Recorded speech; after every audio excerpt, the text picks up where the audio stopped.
이제 우리 대림절 네 번째 주요일 촛불 점화하도록 하겠습니다.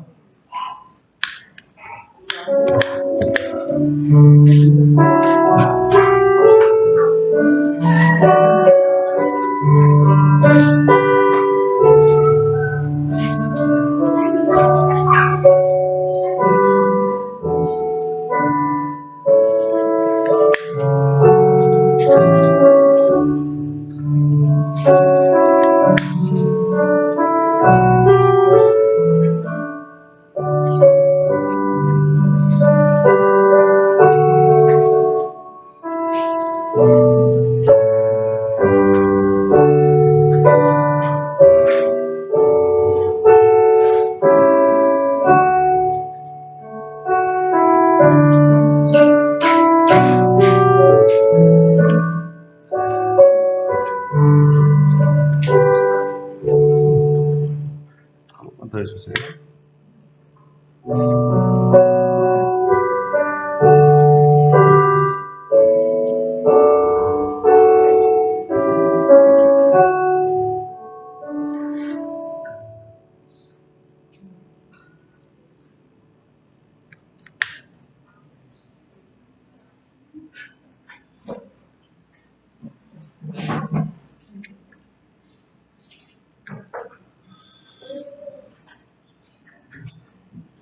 우리 다 같이 묵도하심으로써 신령과 진정으로 하나님께 예배 드리겠습니다.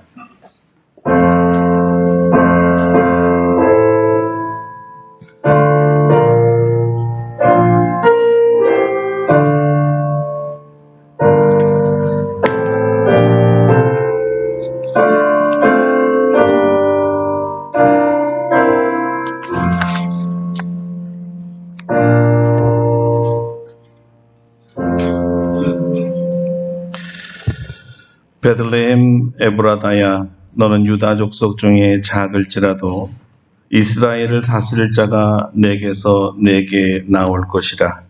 그의 근본은 상고의 영원에 있느니라. 아멘. 거룩하신 하나님께 감사와 찬송과 영광을 돌립니다. 오늘 우리는 대림절 네 번째 주일을 맞이하고 있습니다. 주님의 오심을 기다립니다. 우리에게는 큰 평화로, 하나님께는 영광이 될 우리 주님을 찬양하며 기다리고 있습니다. 예배하러 온 모든 성도들에게 약속하신 주님의 평화를 부어주시고 마음의 소원들이 다 이루어지는 거룩한 주일 되게 하여 주시옵소서. 모든 영광 주께 돌리옵고 예수님의 이름으로 기도드립니다. 아멘. 우리 다 같이 일어나셔서 찬송가 1장으로 하나님께 영광 돌리겠습니다. 그냥 두셔도 될 것 같아요. 안 되는 것 같아요. 만국의 근원 하나님, 온 백성 찬송 드리고 저 천사여 찬송하세. 찬송 성부 성자 성령.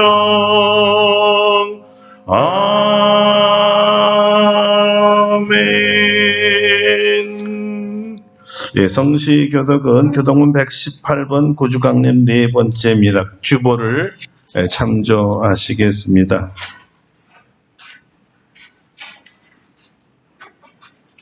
함께 교독합니다. 나는 시온의 의가 빛같이 예루살렘의 구원이 횃불같이 나타나도록 시온을 위하여 잠잠하지 아니하며 예루살렘을 위하여 쉬지 아니할 것인즉 이방 나라들이 내 공의를 뭇왕이 다 내 영광을 볼 것이요 너는 여호와의 입으로 정하실 새 이름으로 일컬음이 될 것이며 너는 또 여호와의 손의 아름다운 관 내 하나님의 손의 왕관이 될 것이라. 너는 내 주는 하늘을 열고 강림하시고 주 앞에서 산들이 진동하기를 불이 섭을 사르며 불이 물을 끓임 같게 하사 주의 원수들이 주의 이름을 알게 하시며 이방 나라들로 주 앞에서 떨게 하옵소서. 주께서 강림하사 우리가 생각하지 못한 부러운 일을 행하셨는데 사람들이 주 앞에서 진동하였사오니 주 외에는 자기를 앙망하는 자를 위하여 이런 일을 행하신 신을 옛부터 들은 자도 없고 귀로 들은 자도 없고 눈으로 본 자도 없었나이다. 아멘. 침묵으로 참회의 기도를 드립니다.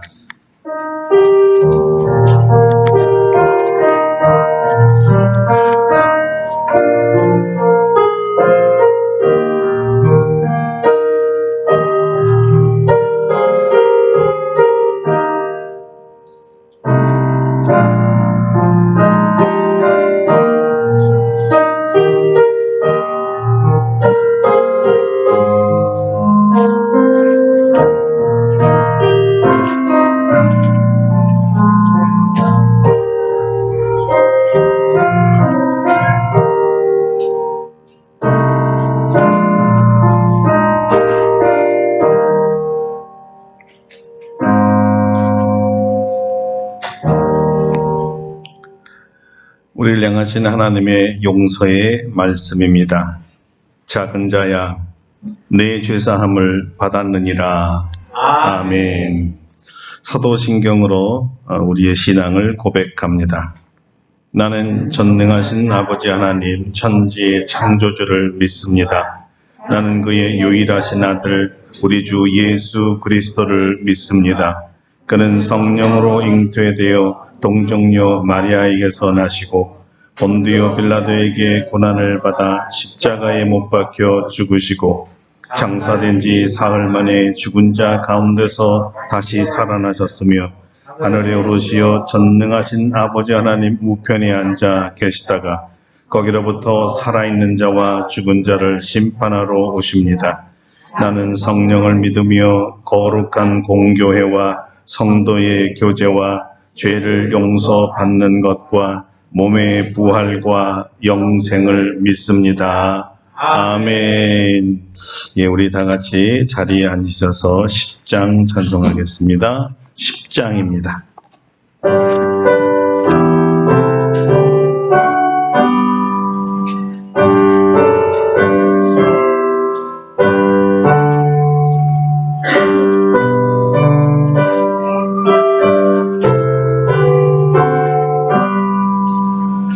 전능왕 오셔서 주 이름 찬송케 하옵소서. 영광과 권능의 성부여셔서 우리를 다스려 주옵소서. 강생한 성자여 오셔서 기도를 들으소서. 택하신 백성들 복 내려 주시고 거룩한 마음을 주옵소서.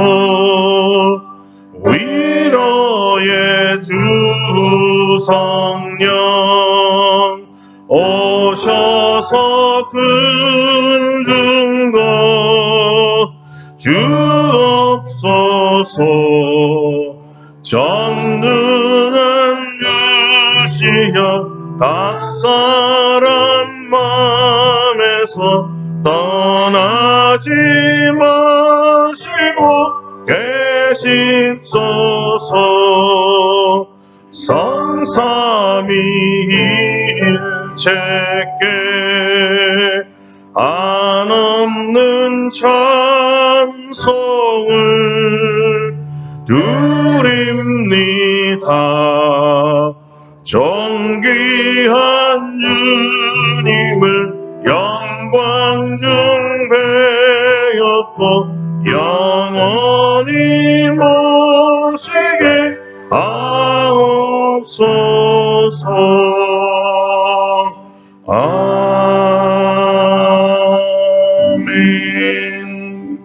조영은 장로께서 예배를 위해 기도해 주시겠습니다.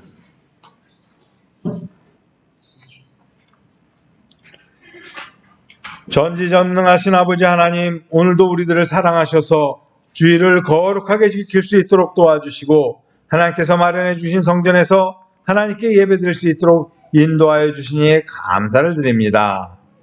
이제 대림절 넷째 주일을 지내며 성탄절이 하루 앞에 다가왔습니다. 이번 성탄절은 주일과 연결되는 연휴라서 많은 사람들이 해외로 지방으로 휴일을 즐기기 위해서 떠났습니다. 우리 대한민국이 예전에는 우리나라를 많이 도와준 미국의 역량과 많은 수의 크리스천으로 교회를 중심으로 또한 일반 사회에서도 예수님의 탄생을 축하하는 행사와 분위기가 많았지만은 이제는 성탄절이 예수님의 모습은 사라지고 휴양지와 백화점에서 손님을 끌기 위한 이벤트를 벌이는 날로 변모하였습니다. 저희 크리스천들도 일반인들 같이 아무런 감동이나 느낌 없이 성탄절을 지나지 않나 하는 생각까지 듭니다. 우리 아름답고 복된 교회 성도들은 성탄절 전날에 다시금 예수님이 이 땅에 오신 것을 생각하며 예수님의 다시 오심을 기대하고 기도할 때에 저희들 마음에 샘솟는 기쁨과 감사가 넘칠 수 있도록 도와주시옵소서. 2000년 전에 저희들을 구하시기 위해서 이 땅에 오신 예수님, 주님께서는 매일매일 필요한 말씀을 저희들을 인도하시지만은 저희들은 눈에 보이는 현실에 현혹되어 하나님 말씀에 귀를 닫고 있습니다.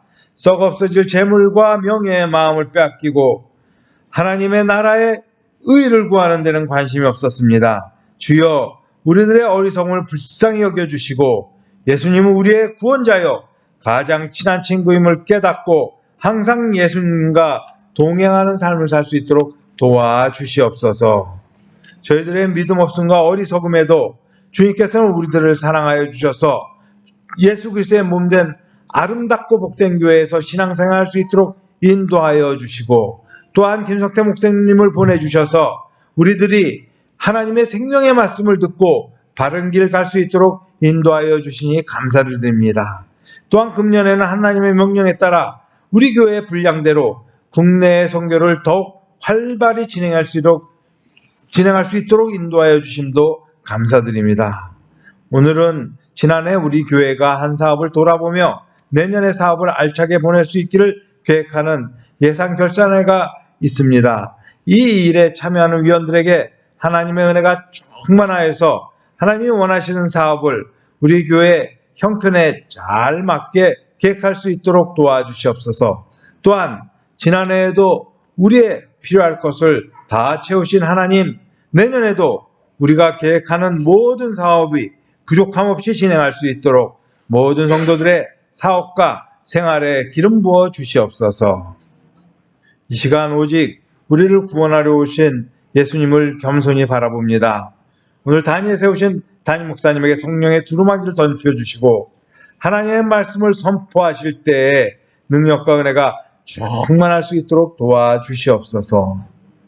모든 성도도 하나님의 말씀을 아멘으로 화답할 때 은혜 받고 변화받고 새로움을 받는데 조금도 부족함이 없도록 인도하여 주시옵소서. 오늘도 우리에게 허락하신 모든 복을 다 받아 누리기를 바라와서 이 모든 말씀 우리를 사랑하신 예수님 이름으로 기도드립니다. 아멘.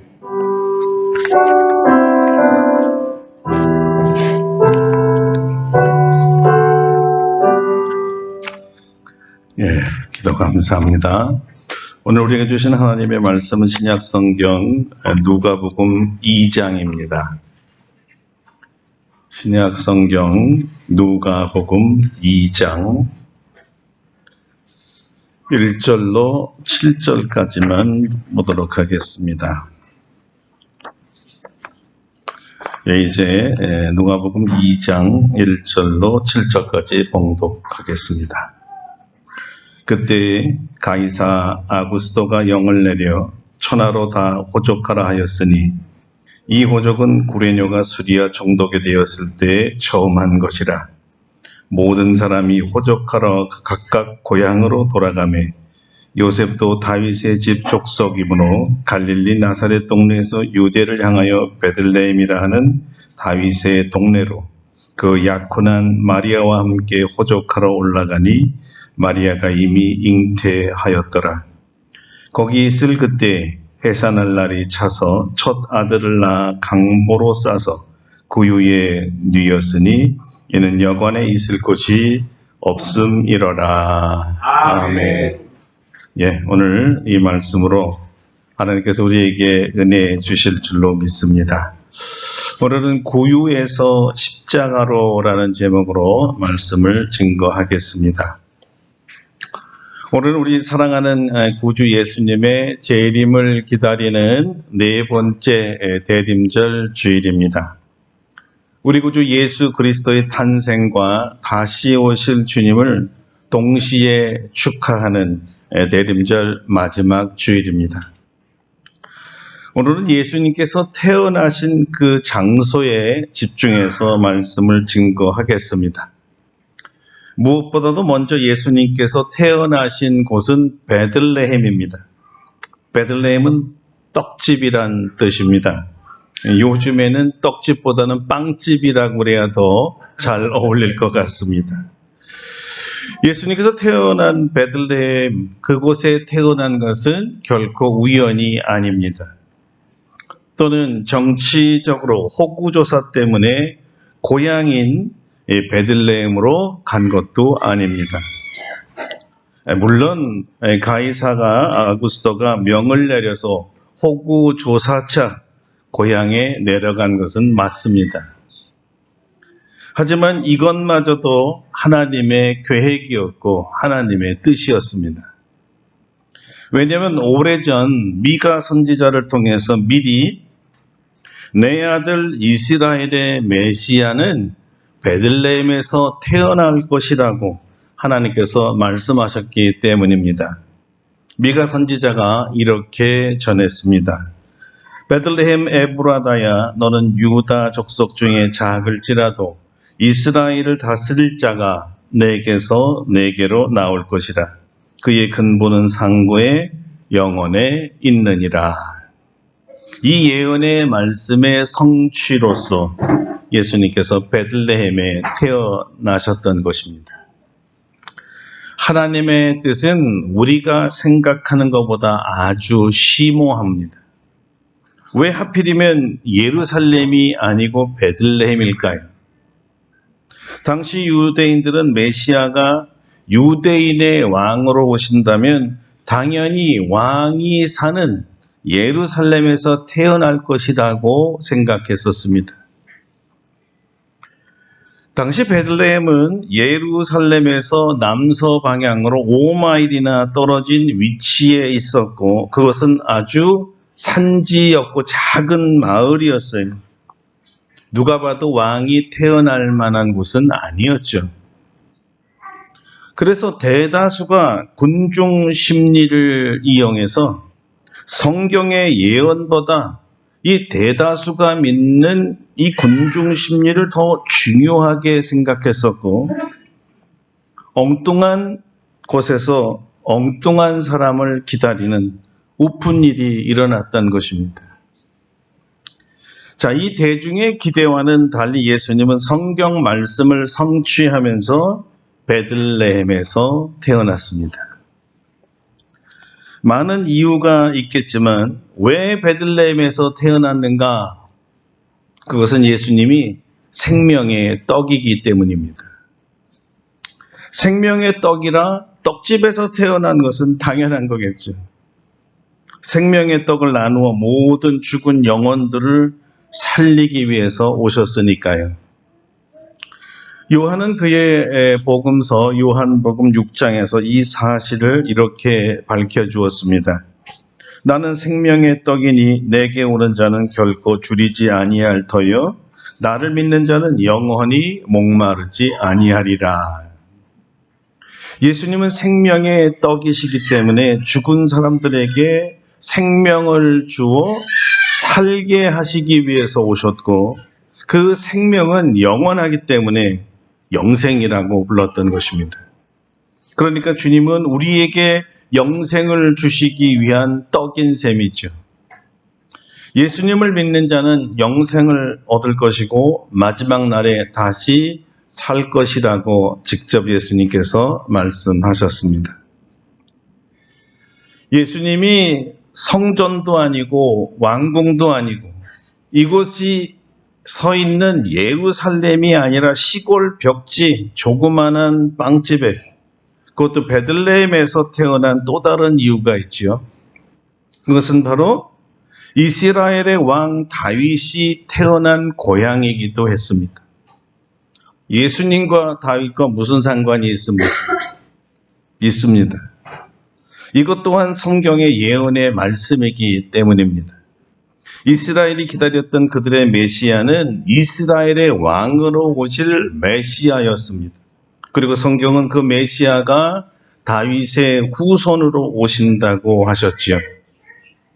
누가는 먼저 이 사실을 이렇게 기록했습니다. 오늘 다윗의 동네에 너희를 위하여 구주가 나셨으니 곧 그리스도 주시니라. 그리고 마태는 그의 마태복음에서 아브라함과 다윗의 자손 예수 그리스도의 계보라고 밝혔습니다. 예수님은 다윗의 자손으로 오셨습니다. 그 근거는 사무엘 하서에서 하나님께서 다윗에게 주신 약속에 근거하고 있습니다. 네 수완이 쳐서 네 조상들과 함께 누울 때에 내가 내 몸에서 날 내 씨를 내 뒤에 세워 그의 나라를 견고케 하리라. 예수님을 두고 한 말씀입니다. 이 말씀을 토대로 사도 바울께서도 예수님께서는 다윗의 자손이라고 증거합니다. 다윗을 왕으로 세우시고 증언하여 이르시되 내가 이새의 아들 다윗을 만나니 내 마음에 맞는 사람이라 내 뜻을 다 이루리라 하시더니 하나님이 약속하신 대로 이 사람의 후손에서 이스라엘을 위하여 구주를 세우셨으니 곧 예수라. 다윗도 이스라엘의 왕이었고 예수님도 이스라엘의 왕이었고 다윗도 태어난 것이 베들레헴이었고 예수님도 태어난 것이 베들레헴이었습니다. 그럼 이렇게 하나님의 섭리가 놀랍습니다. 베들레헴은 어떤 곳일까요? 아무도 알아주지 않는 곳이었습니다.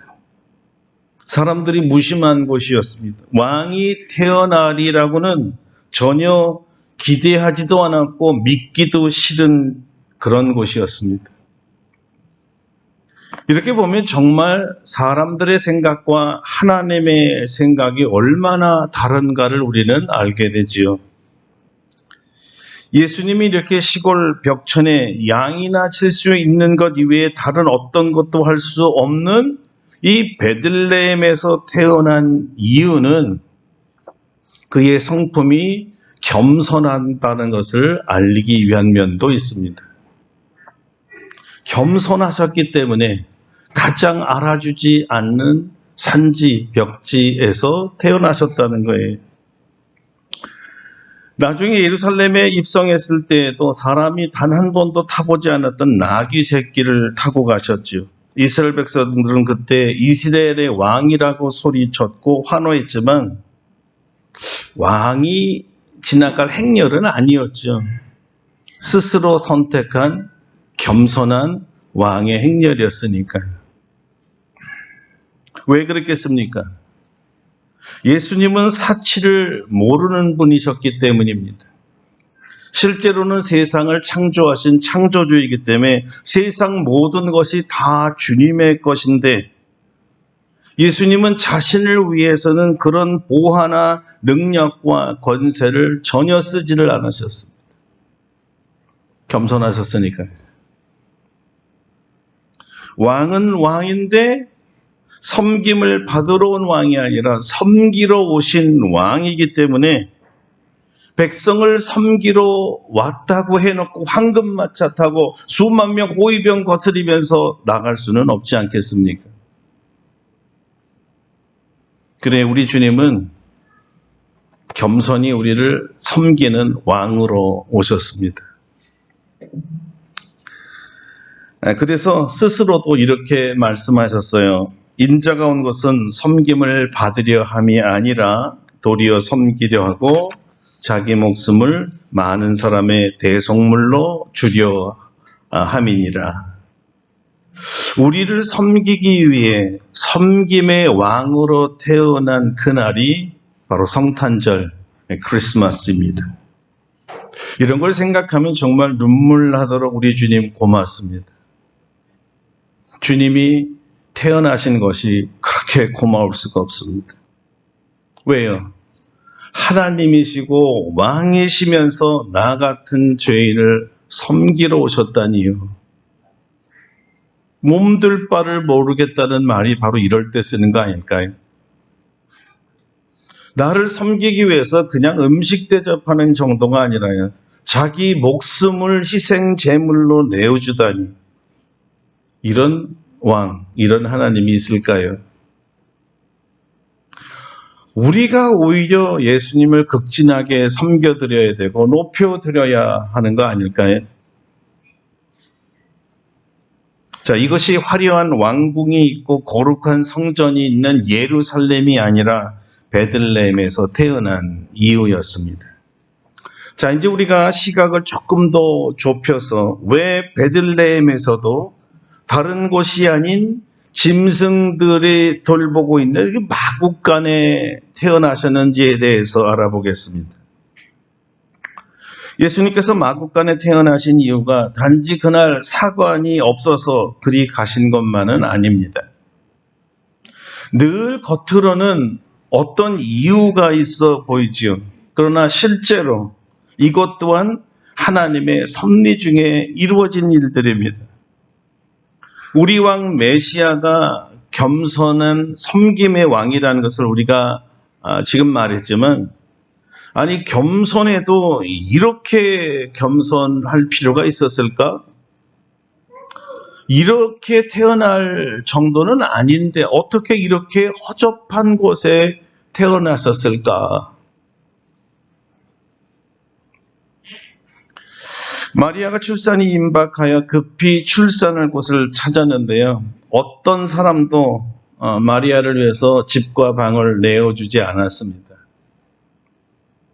호구조사로 갑자기 들어닥친 여행객들이 많아서도 그랬겠지만, 이 마리아는 이 경우는 누가 봐도 응급처치가 필요한 임산부 아닙니까?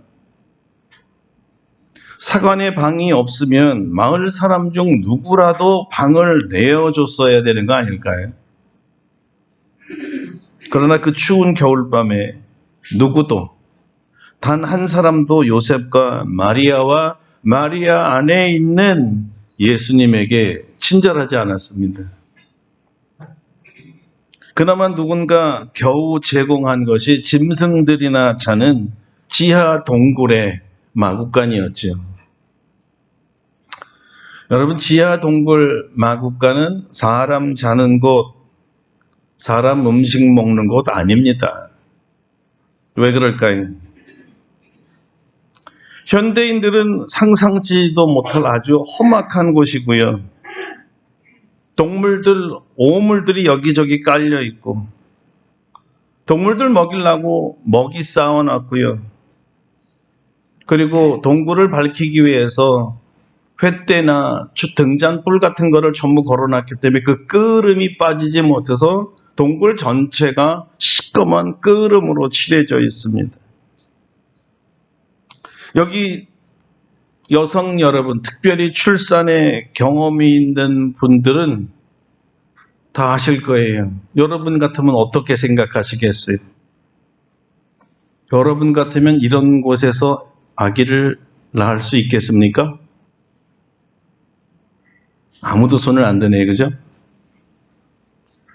다시 한번 생각해 보세요. 이런 곳에서 급하다고 아이를 낳을 수 있을까요? 산부인과 의사도 없었고 간호원도 없었고 산파도 없었습니다. 그렇다고 출산 경험 많은 권사님들이나 여성들이 있었던 것도 아니에요.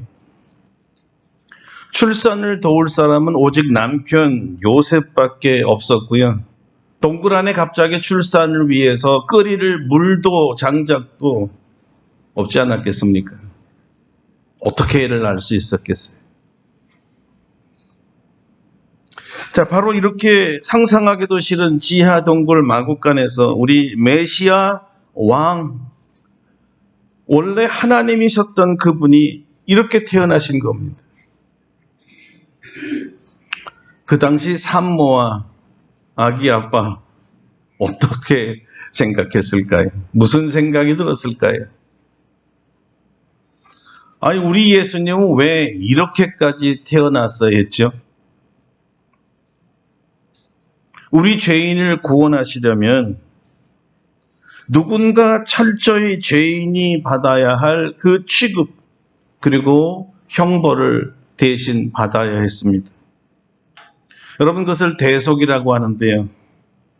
예수님은 출생부터 대속을 위한 낮아짐이었어요.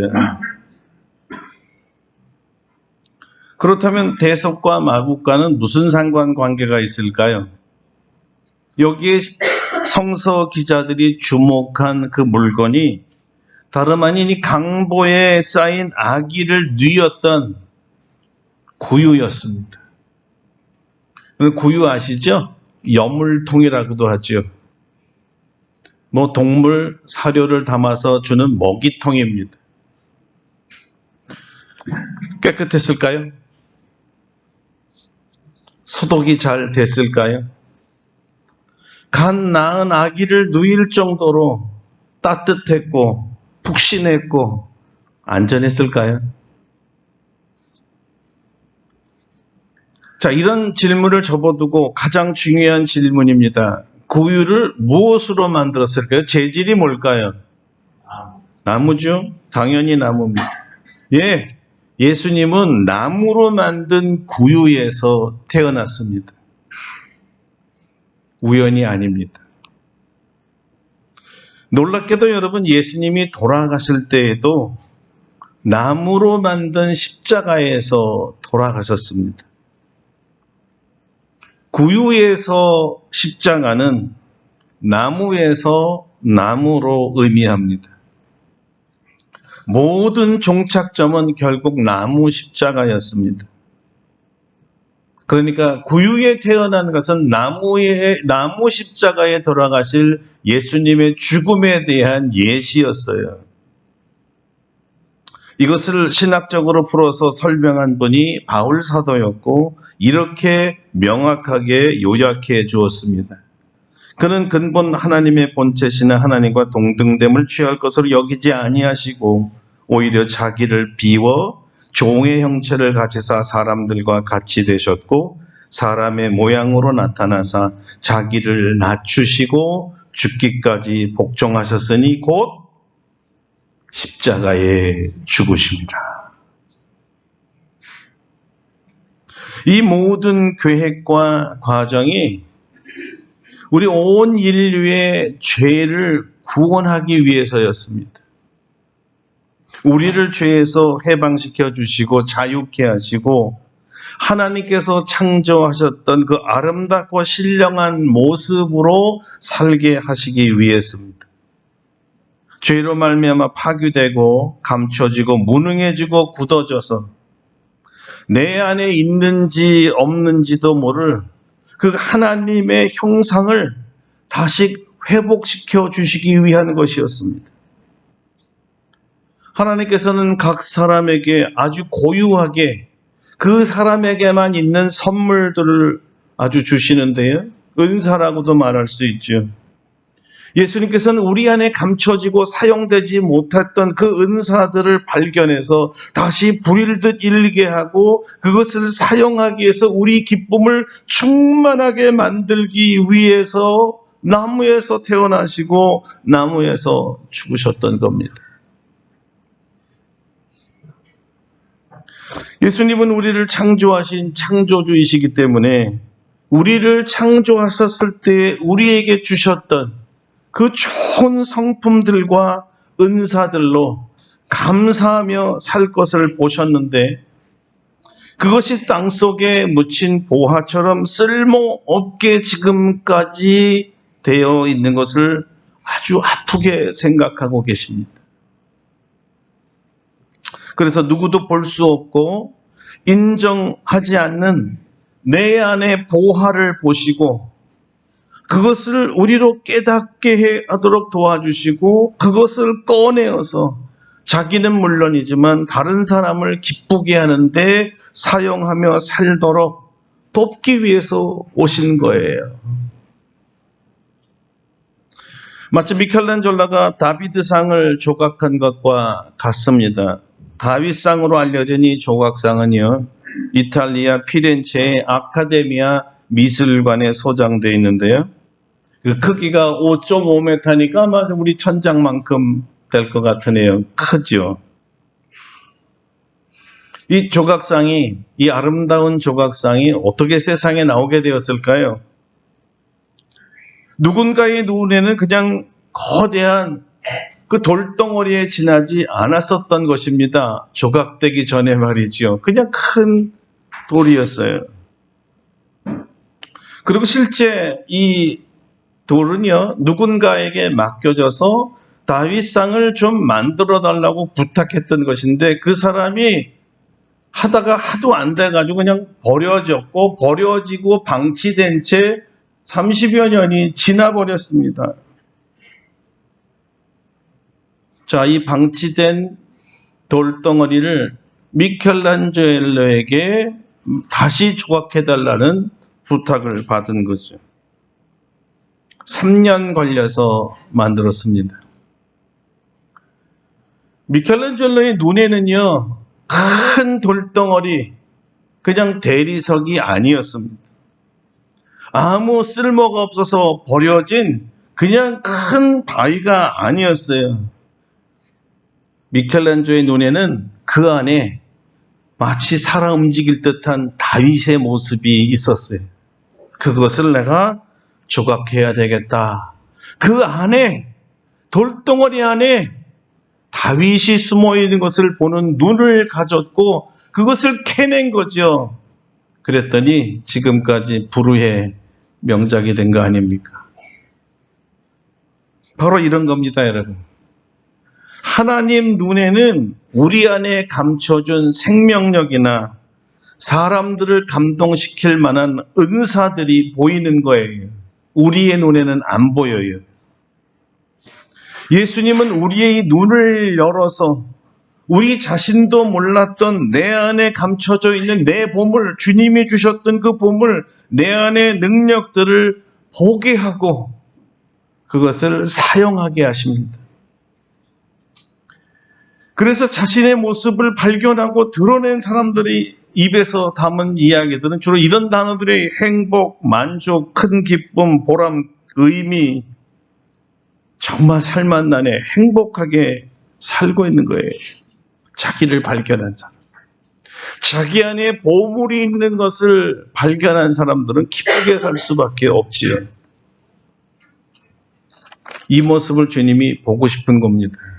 그래서 성경에 이렇게 말씀하셨어요. 내가 온 것은 양으로 생명을 얻게 하고 더 풍성히 얻게 하려는 것이다. 아멘. 단지 주님은 우리를 살리기 위해서 온 게 아니에요. 우리의 삶을 행복하게 만들기 위해서, 정말 삶이 풍성하고 만족하게 하기 위해서 오신 거예요. 아멘. 여러분, 세간에 이런 사람과 어울려야 대운이 폭발적으로 몰려온다라는 이야기가 화제가 되어서 여러분들에게 소개시켜 드리려고 합니다. 아빠가 아들에게 낡은 차를 선물했습니다. 그리고 이렇게 말합니다. 얘야, 이 차를 네가 타든 안 타든 나는 상관없다. 다만 시내 중고 자동차 가게에 가서 이 차를 바꾸면 돈으로 얼마나 줄 수 있는지 그것을 좀 알아보고 오렴 그랬어요. 아들은 알겠다고 대답하고 중고차 가게에 차를 운전하고 갔습니다. 중고차 업자는 그에게 100만 원을 준다고 했습니다. 다시 집으로 돌아와서 이렇게 아빠한테 보고했어요. 아빠 100만 원 준다는데요. 그 아빠가 하는 말이, 그러면 이번엔 한번 폐차장에 가서 얼마나 받을 수 있는지 한번 물어봐라. 폐차장에 도착해서 아들이 물어서 이거 얼마나 줍니까? 이건 50만 원 정도 줄게. 아들은 다시 집으로 돌아와서 말합니다. 아빠, 폐차장에서는 50만 원 준다는데요? 그럼 이번에는 골동품점에 가보렴. 차에 쓸만한 것이 있는지 한번 봐달라고 해봐. 그러자 알겠다고 골동품점으로 아들이 갔습니다. 주인과 이야기를 나눴고 다시 집으로 돌아왔는데요. 아들이 너무나 흥분해서 돌아왔어요. 아빠, 이거는요, 역사적인 차례요. 세상에 10대밖에 안 남았고 지금 시가가 1억 원이나 된다는데요. 그때 아버지가 이렇게 얘기한 거예요. 이번 교훈을 통해 네게 알려주고 싶었던 것이 있어. 그것은 네가 누구인지가 중요한 게 아니라 네 가치를 가장 높게 봐주는 사람들이 중요한 거란다. 너를 가장 높게 평가해 줄 사람, 네 가치를 제대로 알아줄 사람을 찾는 것이 중요하단다. 그러니 다양한 사람들과 이야기해보고 만나보되 진정하게 내 가치를 알아주는 사람들과 함께 하렴. 이런 사람들과 어울려야 대운이 폭발적으로 온단다. 이런 사람들과 어울려야 대운이 폭발적으로 내게 온단다. 가치를 알아주는 사람.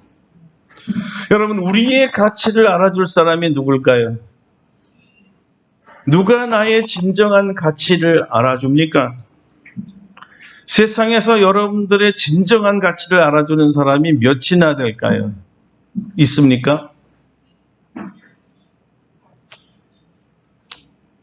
제 생각에는 우리를 창조하신 예수님 이외에는 제대로 우리를 평가할 사람이 없다고 생각이 듭니다. 우리의 숨겨진 가치를 발견해주고 알아주고 발휘하도록 도와주고 행복하게 만들고 싶은 분이라야 그렇게 보거든요.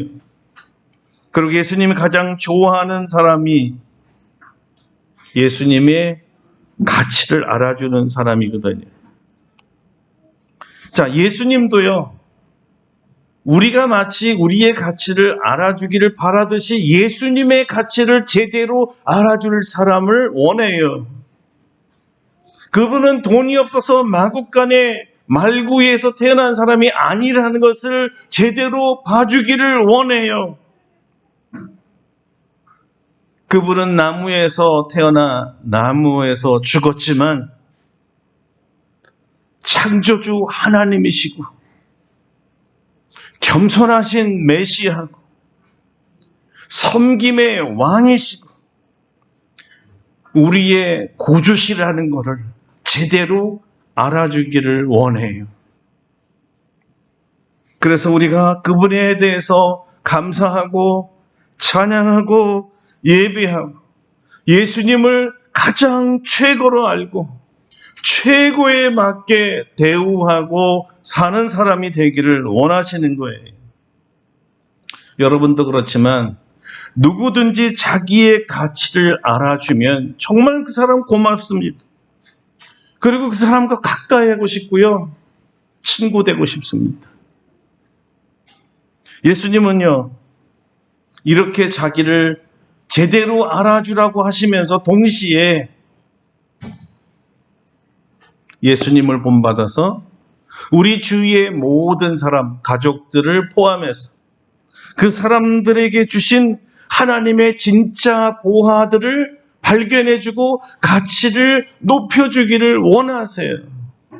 그 사람의 진정한 가치를 알아주기를 원하세요. 그 사람을 알아보고 인정해주고 칭찬해주고 그 안에 아주 멋진 보화들이 있는 것을 꺼내서 마음껏 발휘하여서 이제까지 몰랐던 행복을 누리며 사는 모습을 보게 해주는 사람이 되라는 것이죠. 나의 가치를 알아주는 사람, 여러분 어떻게 생각하십니까?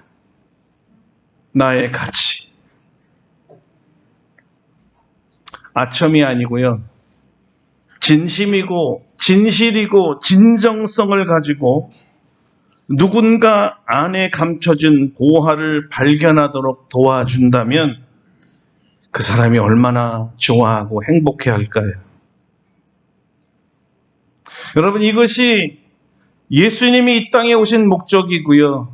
그리고 우리가 그렇게 살도록 바라는 주님의 마음입니다.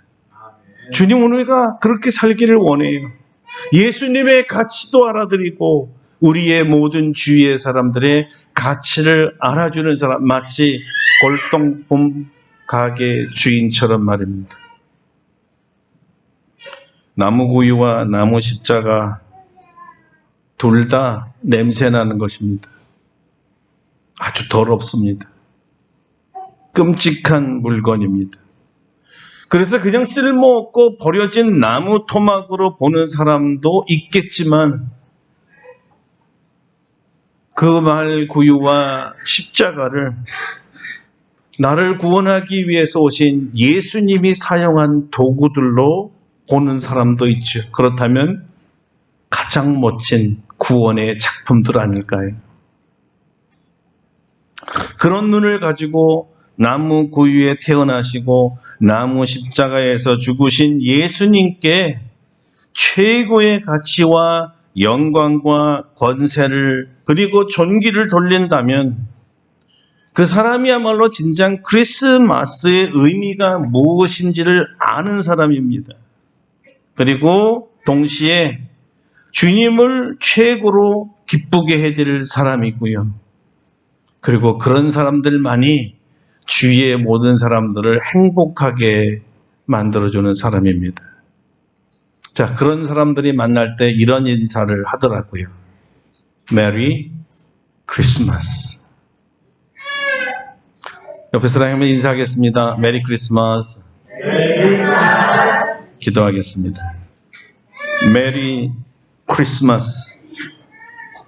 나를 구원하기 위해서 사람이 되시고 베들레헴에서 태어나시고 마국간에서 태어나시고 말구위에 태어나셨다가 결국은 십자가에서 돌아가신 주님, 우리의 구원뿐만 아니라 우리의 삶의 풍성함을 위하여 그렇게 오신 날입니다. 감사합니다.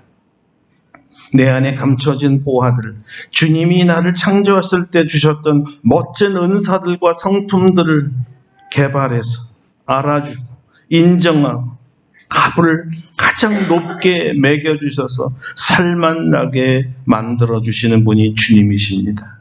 감사합니다.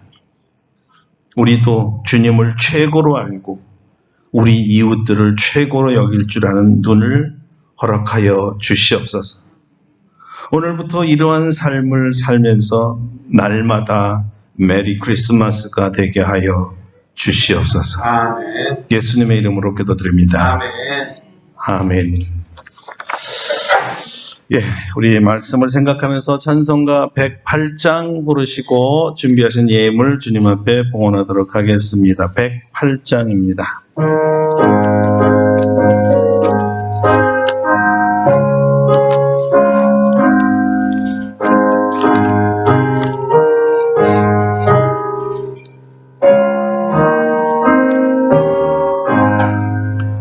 그 어린 주 예수 늘 자리없어 그 귀하신 몸이 우주에 있네. 저 하늘 별들이 반짝이는데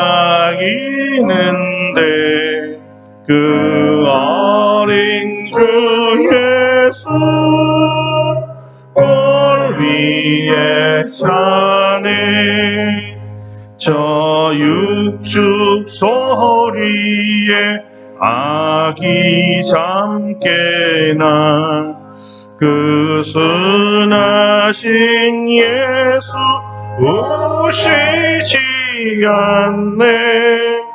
그 귀한 예수를 나 사랑하니 새날이 밝도록 함께하소서.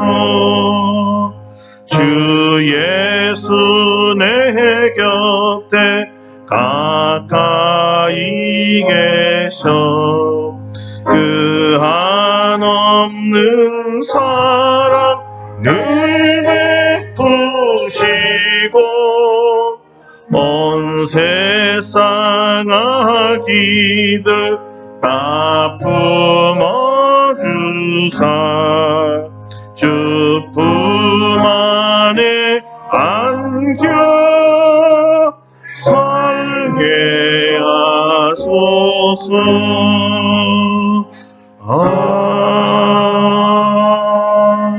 아멘. 거룩하신 하나님, 하나님이시되 사람이 되셨고 이 땅에 태어나실 때 가장 낮고 천한 곳에 베들레헴 마국간 구유에서 태어나셨다가 나무 십자가에 돌아가신 것은 온전히 우리의 죄로부터 우리를 구원해 주시고 참 자유하며 해방감으로 살게 하시기 위함이었음을 오늘 배웠습니다. 주님 감사합니다. 우리가 무엇이간데 이토록 귀하게 여겨주시고 우리를 인정해 주시고 나도 모르는 귀한 은사들과 성품들과 재능들을 주께서는 알아주시고 이것들을 사용하게 하사 행복하게 만들려 하십니까? 우리 주님 본받아 주님을 최고로 알 뿐 아니라 우리가 만나는 사람들 안에 숨어있는 귀한 보석들을 발견하여 그들을 행복하게 만드는 저희 삶이 되게 하여 주시옵소서. 오늘도 귀한 예물 주님 앞에 드리오니 받아주시고 이 예물이 주님께 영광이 되게 하여 주시고 사용하는 곳마다 주의 향기가 퍼져서 그들도 예수님을 영접하는 놀라운 일들이 일어나게 하여 주시옵소서. 믿음으로 11조를 드리며 감사한금을 드리고 주정헌금을 드리고 특별히 오늘 성탄 감사한금을 드리오니 주여 받으시고 기쁘게 하여 주시옵소서.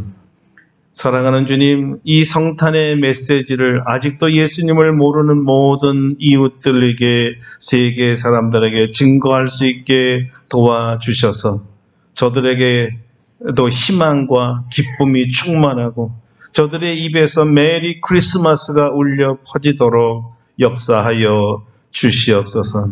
이 엄동설안의 우리 성도들 우리 젖먹이서부터 시작하여 노인에 이르기까지 건강을 지켜주시고 감기도 고쳐주시고 모든 질병에서 자유하도록 이 시간에 치유하여 주시옵소서. 한 해의 마무리를 잘하게 도와주시고 새로운 해를 만날 준비할 수 있는 한 주간이 되도록 축복하여 주시옵소서. 오늘 오신 귀한 가족들 또 새로 온 우리 친구들 모두를 축복하여 주시고 이 해가 가기 전에 그들이 소원하던 모든 것들이 다 이루어지도록 역사하여 주시옵소서. 우리 주님께 감사드리었고 예수님의 이름으로 기도드립니다. 아멘.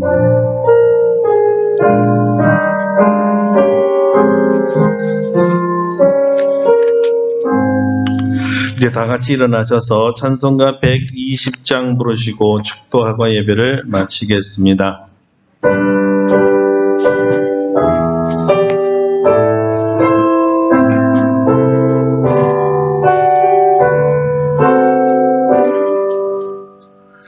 오 베들레헴 작은 놀러 잠들었느냐 별들만 높이 빛나고 잠잠히 있으니 저 놀라운 빛이 깜깜한 이 밤에 온 하늘을 비춘 줄 너 어찌 모르나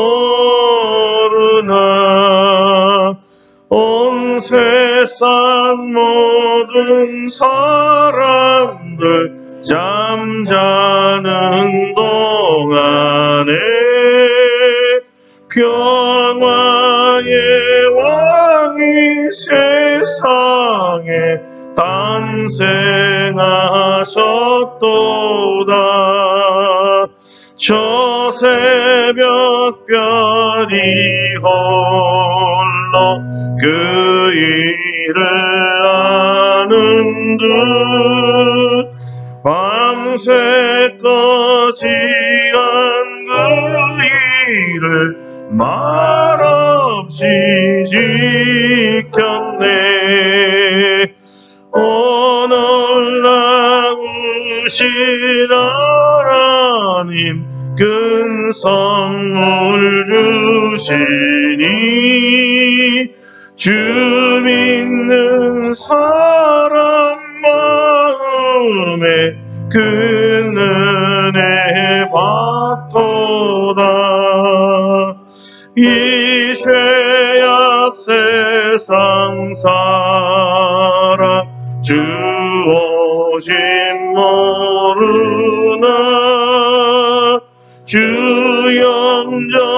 영접하는 사람들 그 맘에 오시네. 오 베들레헴 예수님 내 맘에 오셔서 내 죄를 모두 사하고 늘 함께 하소서. 저 천사들의 소식 나 기뻐 들으니 오 임마누엘 예수님 내 맘에 오소서.